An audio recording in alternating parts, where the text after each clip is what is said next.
Okay, welcome to the channel again. This is a long overdue review of this glycine. This is the Chief. It is still an Airman, but we'll go into the naming convention of this particular one a little bit later. The model number is GL0251. This is the Purist model, meaning it does not have the 12-hour handset or movement with its fourth GMT hand. This is the Purist model, which means it runs on the 24-hour cycle, so 1 revolution per day instead of twice with the most typical 12-hour dials.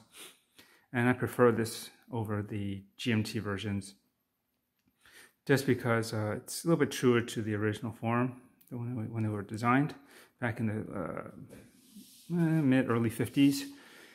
So before I get into this, I'm by no means an expert, just a watch enthusiast, hobbyist, whatever you want to call it, just like probably most of you, and just giving you my opinion on the watches that I personally own. So I am no way sponsored or paid for by anyone to do any of my reviews. They all come out of my pocket and money, and they're usually, if not always, part of my collection. So at least at some point, and then I might have sold them since then, since the reviews. But there's some that I keep, and this has been a long-term keeper so far. Well, one of the longest. I got this, I think, about 5 months ago. This around late September and end of September 2019. I believe I got this back in April 2019, sometime just before the summer or so, about a month or so, I think. Anyways, yeah, this has been a relatively new release. I don't think it's been out for a year or less, the Chief model, and I'm glad they brought it back, and we'll get into this later. Previous to that, so you know my experience, I've owned a total of 4, including this one, Glycine Airman. That is my favorite model line within the Glycine catalog, and but I do like the combat subs, but I never got one. But it's all about the Airman for me, and we'll get into that. Just so you know, the previous glycines I own are ones such as the Glycine Airman 8. Oh, actually, it was an Airman 42. If I can find a picture of it with the gradient dial. No, that wasn't it. If I can find something, it's it's almost like that. It's got this blue gradient dial. Let's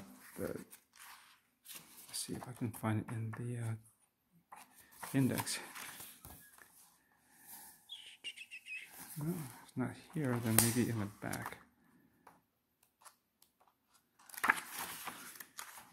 As I'm going through it, so that was my first one. It was the Glycine Airman 42, green and blue dial. It's also a Purist model. I'll try to throw up the reference, and if I dig up my old photos of it, I can just try to overlay it on this video. And then after that, I got my Airman DC4, which is a more vintage-inspired model. There's certainly a picture of it in here. It's got AM, PM like on the sides here, but it says DC4. And both that and the last one was 42 millimeter, which is wearable. Yeah, glycines tend to have a bad rap of saying, oh, the lugs are too long, but they really curve down or angle down quite nicely. And yeah, I have no wrist gap. So you got to keep that in mind, that they actually do go around your wrist pretty good. And I have a just under 6-7 inch wrist, so yeah, that was going to be a problem. I would certainly say it, but it wasn't. But I enjoyed all of those. But admittedly, I think back then the Loom seemed a little bit weaker, at least to my eyes, or maybe I've adjusted. But they're great watches. I like them a lot. And then, what did I get next? I got the Airman 18. I wanted to go down in size. And I do like the Airman number 1s are pretty much like this. Would like to get one of these someday. And here it is, the Chief. We're going to get into that later. And then recently, most recently, would be this Chief here. That's my fourth one. And as I'm flipping through this, I'm like, what book is this? Yeah, I think not a lot of people seem to know about this book.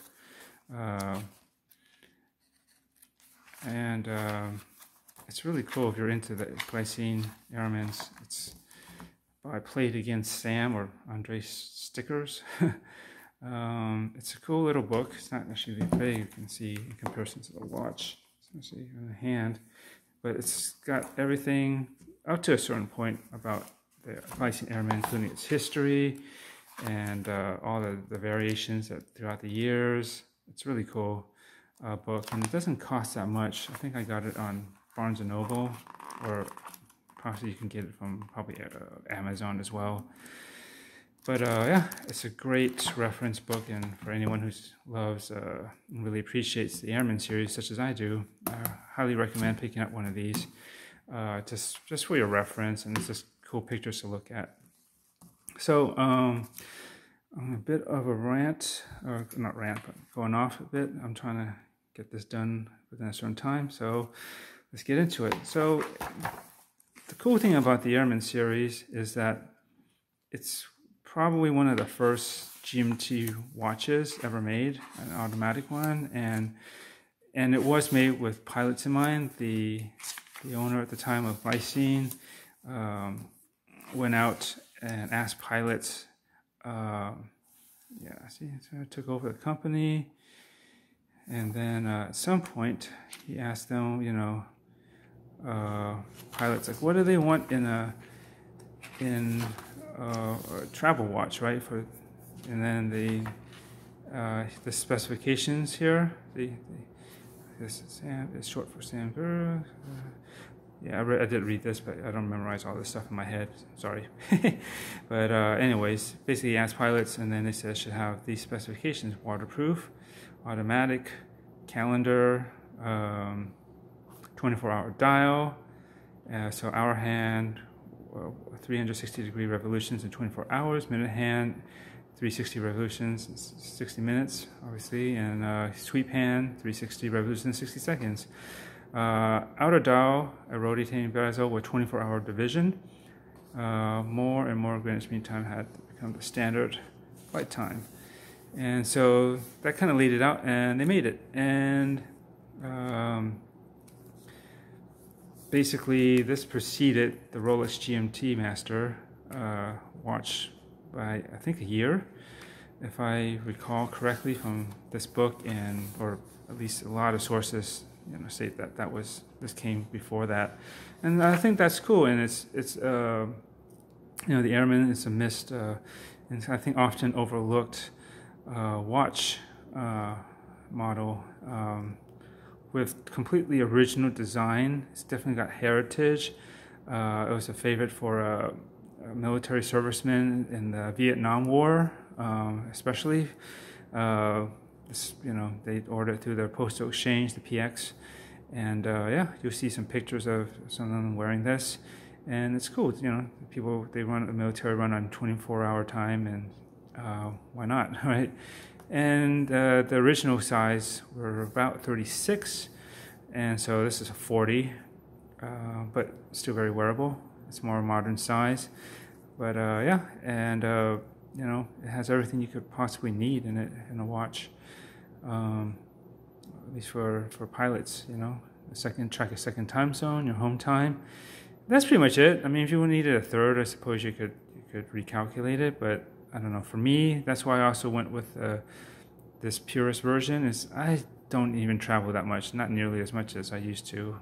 My parents had work for the airlines. I used to go on more vacations abroad. I could probably use a GMT more often, but yeah.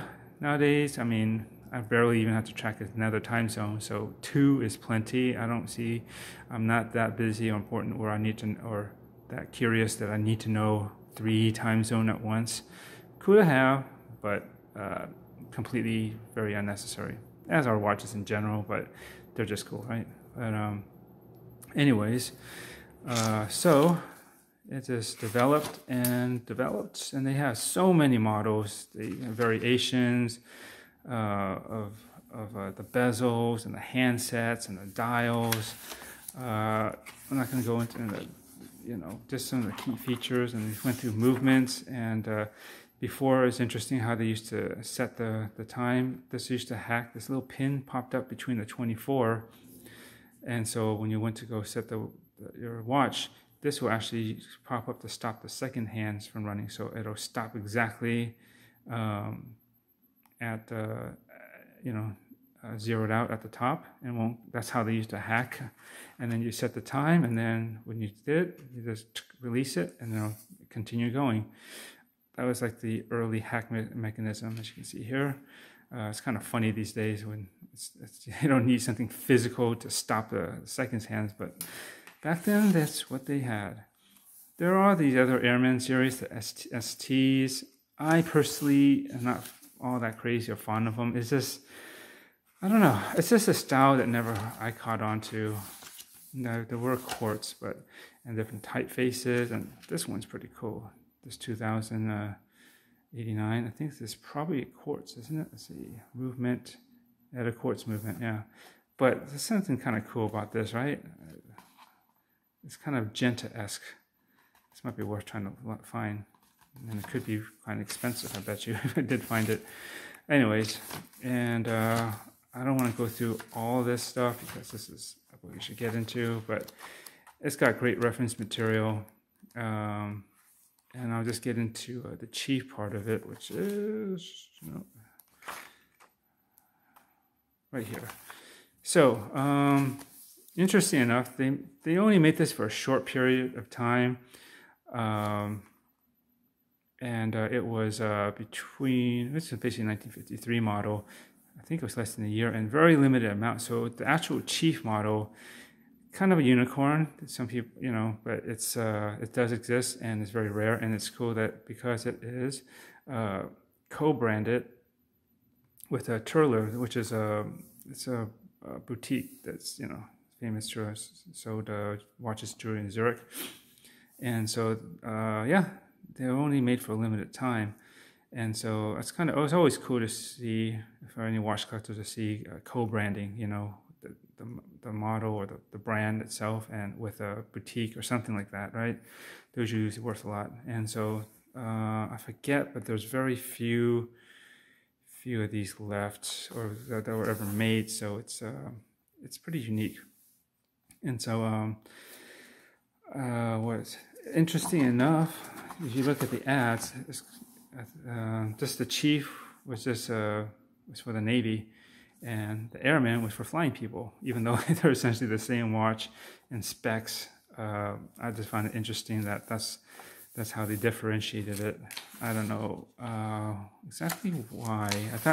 I read about it, but I can't tell you exactly why it's actually named the Chief. Maybe it's like a position like Chief Petty Officer or something, something in the Navy. It's more of a naval ranking term, if I'm not mistaken. But I'm not in the military. And here you go. See, you can see this is a famous picture of a captain, right? And you see the overall image of this. It looks like there's a bunch of F4 Phantoms in the background, so he's probably one of those pilots too. And it's got an Airman on wrist, and that's right, thumbs up. Enjoying that. And yeah, this is just a really cool watch. So let's zoom up into this a little bit and get into the specs. So again, it's 40 millimeters by actually 49.6 lug to lug. That's at the very end, but it is, where it bends over, it's a little bit shorter, but anyways. And it is 12 millimeters thick, 22 millimeter lug width. Yeah, so it's actually a pretty good size, and I really like it. It wears pretty well. The put this on the wrist so you can see. And there's a couple of variations of the Chief. There's basically 6 models, well, 3 models, but I guess 2 variations each, a Purist and a GMT. version. As a lot of Airmans have both options depending on your preference. And there you go. It's not super tight, but it's on a NATO strap. It comes on a brown leather strap, which is actually not too bad. Sorry for the shakiness. I don't have a stable camera platform. But let me just zoom out a bit so you can see perspective-wise. Actually, I'm going to back up a little bit more. You know, it works quite good. And if you had it on this leather strap, it would obviously sit lower, even better on the wrist.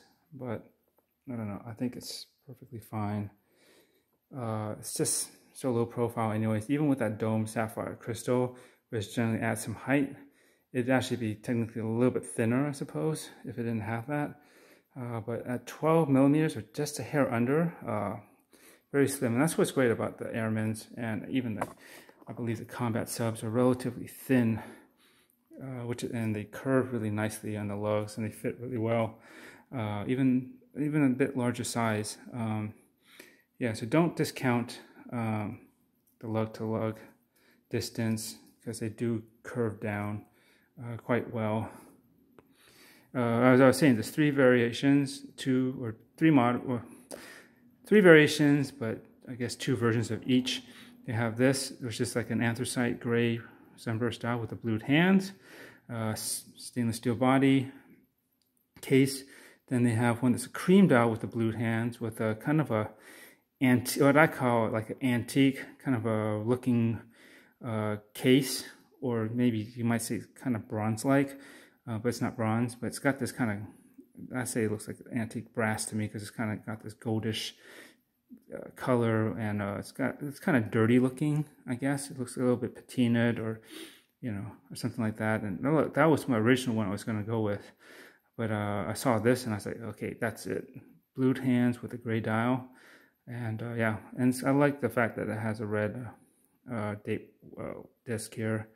This kind of pops out. And some people say that, oh, if it was only color matched with the dial, it wouldn't stick out. I was like, well, you know what? I can't agree, because there's a lot going on, actually. All these numbers, and they're a little bit on the small side anyways. And if you had a date window that was color matched, and with the white numbers, I think through all this, it would blend in, but you wouldn't be able to see the date that well. You'd kind of, your eyes may get accustomed to it, but I think you'd be kind of searching around for a little bit. And I don't know. I just think that just this extra pop here, it's not too intrusive to me. And I think, it makes it, boom, you can see the date right there. Otherwise, with the amount of stuff going on, and if it was darkened, it would be kind of a slight chore to look for and read if it was all matched. That's my thinking. Then there's a black version, black dial with silvered hands, and actually the case is, I think they call it gunmetal. I forget, but it is kind of like a darkened silver. It's not like a regular stainless steel, like bright like this. It's a little bit darker. And within those, again, there's a Purist and a GMT model, and that's it. These seem very similar to the Airman number ones, and in many ways they are. I'd say they have different colorways. Airman number ones usually only come with a white or creamish dial, or a black dial variant, right? And they come in 36 millimeters and a 40, so it would be very similar to this. The only other difference that I could spot, besides, of course, it doesn't say the Chief, it says Airman on those, is on the Chief here, what's kind of nice is that all the indices, or the 24 markings, or has some sort of loom on there, right? Let me see if I can zoom up a bit more. Sorry about the stabilization, or lack thereof. But yeah, see, 12, 1, 2, or 24, 1, 2, 3, 4, 5, 6. They all have that. On the number ones, they skip the odd numbers. So 1, 3, 5, 7, so forth. The ones with the little dots here, they're not on the Airman number ones. So I like the fact that since this has all of them in the dark, at least you got a better indication. Even though it's faint, that's probably the weakest loom of all because it's the smallest. You can at least have a little extra bit of differentiation or definition rather of where the one is. So in the dark, if you're looking at the hour hand, is it pointing actually? Is this still 10 or is it 11 yet? You know, if it's really close to the spot and all you have are these two indexes, right? You probably wouldn't have trouble reading in the late morning, early afternoon. But say if it was at night, you know, say between 22 and 24, and that arrow was pointing somewhere very close to here, but you didn't have that dot there, you might not be sure if it's really still 10 something or did it actually pass 23 and it's actually 11 something, for instance. So I like that extra little bit of detail that allows you to read it a little bit better than the Airman number ones. Other than that, I think they're pretty much all this, you know, the rest of it's about the same. Same type of crown, guards, crown, shape of the lugs and everything else, and even the way the dome or box sapphire crystal on top is it looks like in the bezel. Now I say that, you know, this is acrylic, so it is a little bit more prone to scratches, but you know, if you got polywatch, which I've done a couple of times on this already, I'm usually pretty careful, but you know, sometimes you do catch some stray scratches once in a while for whatever reason. That'll fix it up real quick and easy, and it looks just as good. I like the distortion that it has. It's just good, and I do like the 40 in the sense that at least all the indicators, the numbers around the outside are whole, versus the 36 or even a 39 millimeter. Once you start getting there, the dial shrinks, then these numbers start to get, like the 6 especially with the date there, starts to get cropped off about partial half of it or so. And I don't know, it's just a visual, it's a little bit more symmetrical all around, at least in that sense. You know, it doesn't ever get cut off on at least a 40 millimeters. If this is not big enough for you, or you want something that's somewhat similar in terms of having all these loomed 24 hours and old school hands like this, but in a more modern build, look at the Airman base 22, I believe that's it. That's a 42 millimeter version, which is doable for a lot of people actually still. But it's got sapphire, it's got a display pack with sapphire, and it comes in even more colors. And yeah, so it's kind of like a more beefed up, and it's got a higher water resistance of 200 meters versus these 10 meters. Yeah, they're not really designed to go underwater. But anyways, that's the way it is. So if you don't need that vintage vibe and kind of build, you want something bumped up, a little bit more robust, I'd say look at the Airman Airman base 22. That is the Glycine Airman the Chief. I just like, it's been really pretty accurate, easy to regulate if it needs to be, but this has been plus or minus 2 seconds, I think, maybe at most 4, but I usually make sure it's pretty much as close to about +1 or +2 as possible. And yeah, I don't think it's disappointed in doing that. So it's good. Swiss at a 2893, but it's kind of modified because it's got the 24-hour movement. I think what they probably did was remove the 12-hour hour hand, and this is actually the GMT hand, and they removed the mechanism that when you pull the second, you know, usually you would change the date in one direction and then go the other direction. That would jump the GMT hand around. That's usually how those editor works. So I think they disabled that part, so you can't jump that. It's just permanently tied to when you hack the watch to set it, then it'll move just like, you know, a regular the 4-handed GMT version. When you go set it, the GMT hand is tied to the moves along with when you're setting the time, but they just removed that.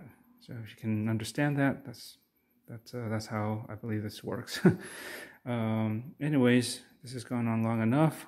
Got to do some edits, get this together, but I hope you enjoyed a good look at this. This is a strap monster. It looks great on many straps, and this is one of my favorites. It's from cheapest NATO straps.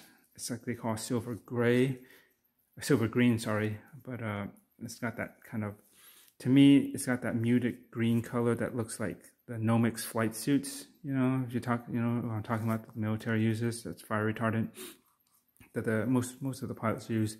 It's got that kind of tone to it, and I guess that military theme and that thing with, you know, a flight suit and, you know, this being basically a flight watch. I think it all ties in together pretty nicely. So, as you can see, this is a Loom shop right now, and it's quite good actually. As you can see what I mean, you can see the individual, all 24 markings with this style with the Chief. And I believe the base 22 also has that feature. I'm certain of it.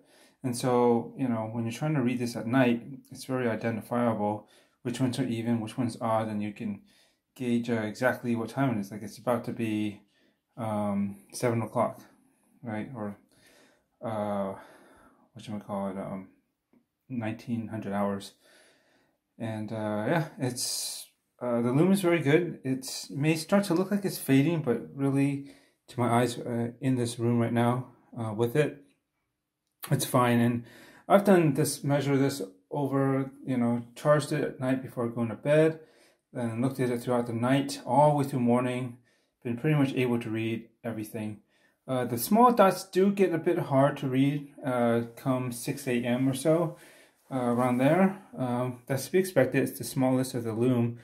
But everything else is actually enough for you to, with your eyes, of course, well adjusted to the dark, able to read. So yeah, it's not like super Seiko Luma Bright or something, or the highest C3 was an X, whatever. There's some crazy formulas now, but it's definitely more than sufficient to be legible throughout the night.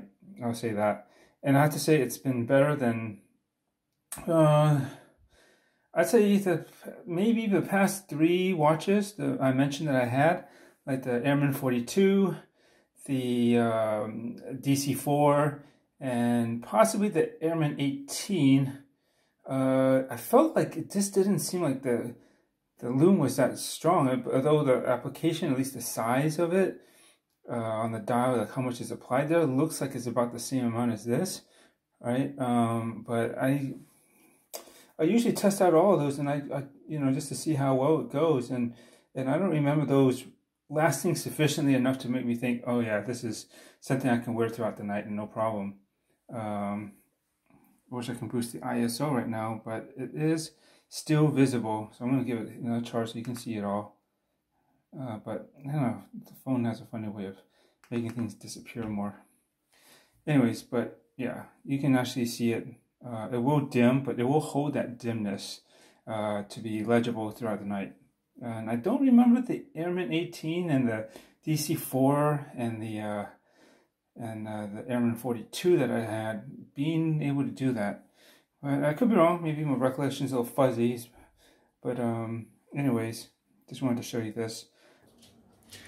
Okay, I wanted to just add this to the very end. I almost forgot to just comment on a couple of things. And sorry for the change of lighting and obviously the advance in time. I didn't have time to record it fully earlier, but it's after work, and I'm going to try to just wrap this up. And the noise is my dog's toes on the hardwood walking around, so ignore that. Anyways, again, this is a great watch. I think that's highly underrated. It's got an original design, and there's nobody that seems to do homages or copy this, not that I'm aware of, unlike the Rolex GMT Master. I do appreciate those as well, but I also appreciate the fact that Glycine has complete originality, and yeah, it's just a well-built watch. I like the style of the double crowns. This, you know, you unlock this and you can freely rotate. Between Airman models, this may vary. Some of them, like for instance, I think the DC4 was free like this, but it's hard to remember. The Airman 42 had clicks, and the Airman 18 also had clicks.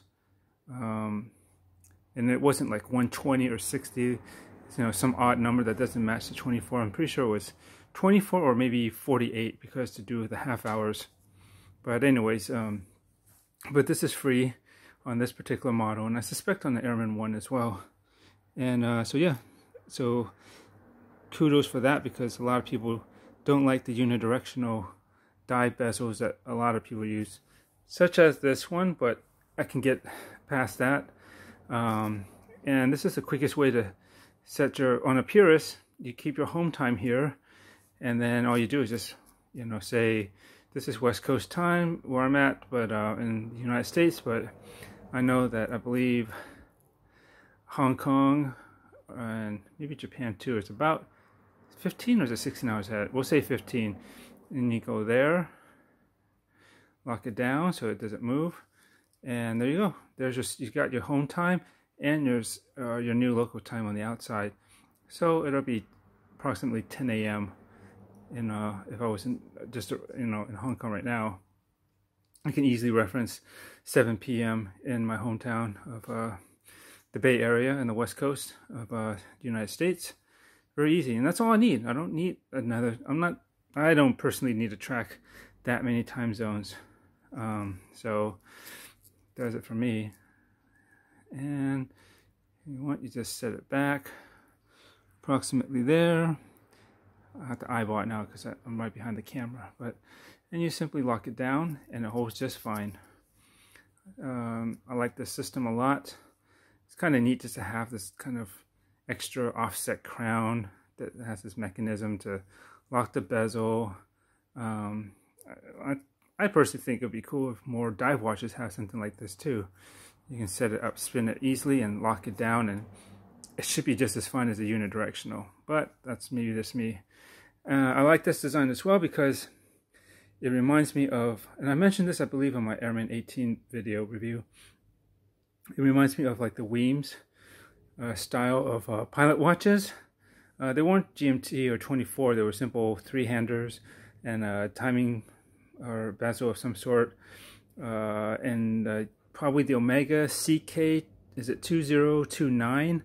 The one that Tom Hardy wore in Dunkirk. That's probably the most famous watch in there. If you're a watch fanatic, you know what I'm talking about. That's a very cool watch, and that's why I kind of like this. It's got that look. The Airman 18 a little bit more because that bezel is chunkier, and so are the crown, so it kind of looks like that a little more, but I do like that kind of general look.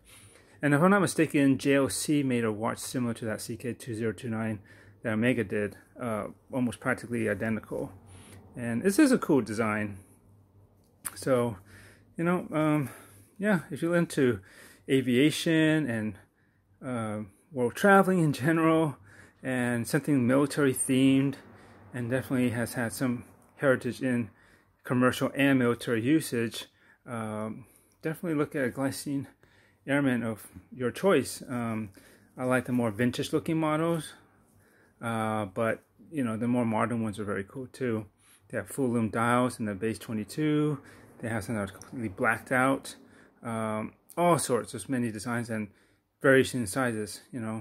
Number ones can go down as small as 36, and then base 22s, and I think there's Airmans, like, I don't even know how they come up with the different names. They just kind of seem somewhat random at maybe different marketing times, but I think they go up to at least 44, 45 millimeters. I'm not sure if any larger than that, but so there's definitely plenty to accommodate just about anyone. And the last thing I wanted to address, and I almost missed it, was some people look down at this a little bit and kind of deduct points because Invicta bought them or partnered, or I guess they bought them, but it has no bearings. There's no Invicta on here whatsoever. These are still made in the same Switzerland factory as they always been.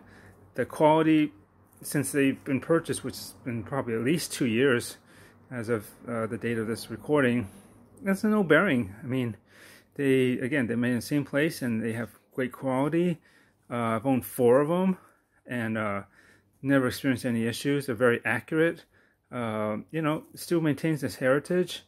Yeah, you don't let that association with Invicta be a taboo or some you know, negative points to this. I mean, it's still a great watch and has nothing to do with it, Invicta, really, other than they can be sold through their website, I think. If anything, I think the purchase, I guess, I think has allowed them to continue to produce new and cool watches and classic lines, and as well as actually been able to reduce the prices of these watches at, you know, retail pricing, which I believe before that they used to probably run around, at least the Airman's around $1,000 more or less, and now like authorized places such as Noman watches, that's in Singapore, and some other places that might be authorized, they can run 800 something now, but you can find these on Massdrop and eBay through various sellers too for even less. I'd say a good average price for a brand new one of this, or practically any of the models, are about the same. They all cost about the same now. It would be around $600 and under, between $600 and $500, I think. But you're looking basically about $600. Some places may charge about $5, but given shipping and or possibly sales tax, I know that's what happens on Massdrop, it starts to add up, and you kind of pay close to $600 or so, or mid high fives. And on eBay it's good because you have there's always occasional discounts. You know, take 5% off, 10% off these today. You have eBay bucks, which can help pay for it and basically reduce the cost. And or there's also always eBay promotions for eBay bucks where you can get 8-10%. I don't know if they go above that. Usually they don't. In eBay bucks, which is a lot more than I think the usual 3% or something like that. And then you just consider that as when you get the eBay bucks back, that's like a future discount on a future purchase through eBay. So, you know, you kind of get your money back in that sense on a future purchase. So, and you can make, in combination of all that, you know, you can end up actually paying, you know, less than Massdrop, for instance, and some other places. It just depends on how your eBay performance is, right? But that's pretty much it. I think I almost missed covering those pieces of information when I was doing this earlier today.